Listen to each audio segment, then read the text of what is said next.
Hey everyone, Brittany here from By Brittany Goldwyn, a blog about DIY and houseplants. And wow, I think it's been a year since I posted a video.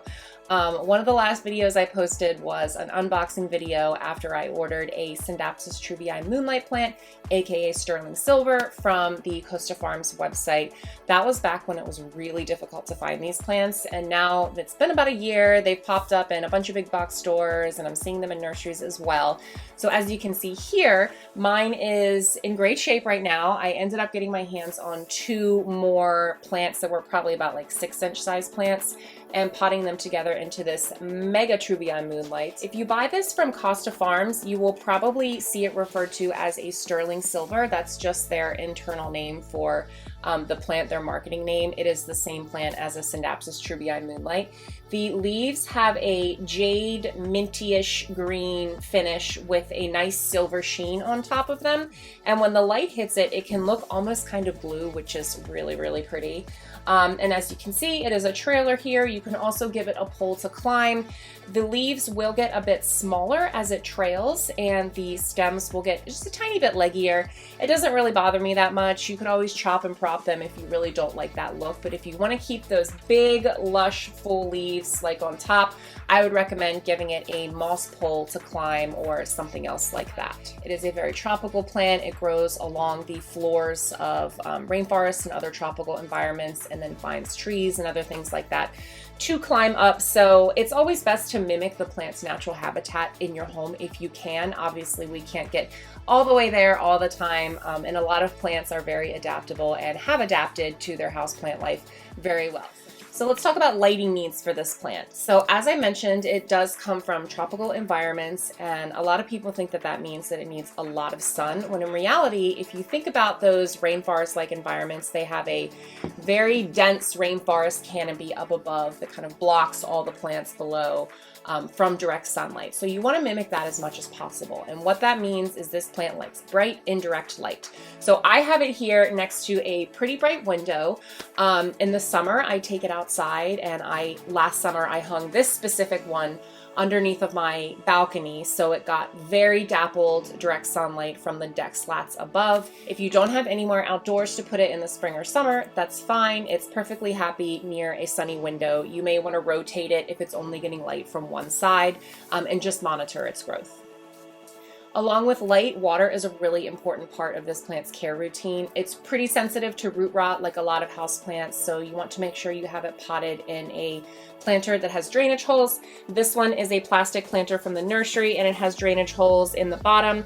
When I water this plant, I usually try to take it over to either the sink or the shower and give it a very thorough watering so that I can also wash off all of the leaves. This is always great to help with pest control, and to help just to prevent dust buildup on the leaves. And the leaves are really the best part of this plant, so you want to make sure that they stay nice and clean. When you water it, you want to water it very thoroughly. So make sure you soak that soil and let all of the water drain out of the drainage holes. Typically for me, during the spring and summer, I water my Scindapsus plants roughly every week. Outside, obviously more because they're drying out a lot more with the hot sun. And then indoors in the fall and winter, like right now I'm recording this in December, I typically water it once every 2 weeks. So once you see the leaves on the Scindapsus plant kind of start to curl like this, that means it's getting really thirsty. If you can hit it before it gets like that, great. If not, it's pretty adaptable. I found it rebounds pretty well after you water it. If your leaves are turning yellowish or they're wilting, you're probably overwatering it. So check your drainage, check to make sure the soil is drying out between waterings, and check your soil. For this one, I picked up an indoor houseplant mix that came pre-mixed with some peat moss and some perlite. I personally have been trying to move more toward coco coir instead of peat moss for my houseplant mixes, just because I recently learned it's a more sustainable solution and it does the job just as well. So I threw in an extra handful of the diced up, shredded up coco coir, and then I also added in in a handful of chunky perlite and mix that all up just to help facilitate the drainage a little bit more. It comes pre-mixed with fertilizer in the soil. I typically don't fertilize my plants that much.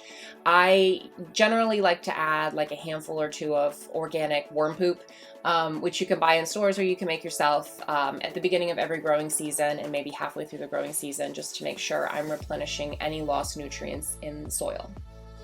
Now, as far as temperature and humidity for this one, it likes normal household temperatures and humidity levels. It will do very well in both of them. Like I said, it's a very adaptable plant. However, it will thrive in warm temperatures, kind of like in the 70s or 80s Fahrenheit. If you can give it more humidity, that's great. So I run a humidifier in our bedroom, which is where I keep this plant most of the time, which is nice. It gives it a little bit of extra humidity. And then outdoors, I put it outdoors on the covered patio for summer, and it gets all of that awesome natural humidity where I live. I live in Maryland, and we have very, very warm and humid summers. So great for the plants. However, if you don't want to deal with a humidifier, you can mist it. It's a temporary solution. It doesn't last for long. I recommend something like a continuous mister bottle like this. So it's a little better than a spray bottle. I'll just kind of douse the air around things if I feel like they need a boost. But remember, it's a very temporary solution. It's not like a humidifier where you're raising the humidity level of the air in the room using that very fine continuous mist. Now, this is a slow grower, so you won't have to repot it very often. I generally repot my Scindapsus plants when I see the roots coming out of the drainage holes in the bottom of whatever type of pot it's in. But they're very slow growers, so you should only have to repot once every couple years, I would say. But keep an eye on your plant, just monitor it to see how well it's doing. So if you do want to do any pruning, or you just want to clip some off because you want to propagate them, it's a really easy plant to propagate just with some patience. So you'll want to take one of these stems. You can see it's got nodes all along the stems.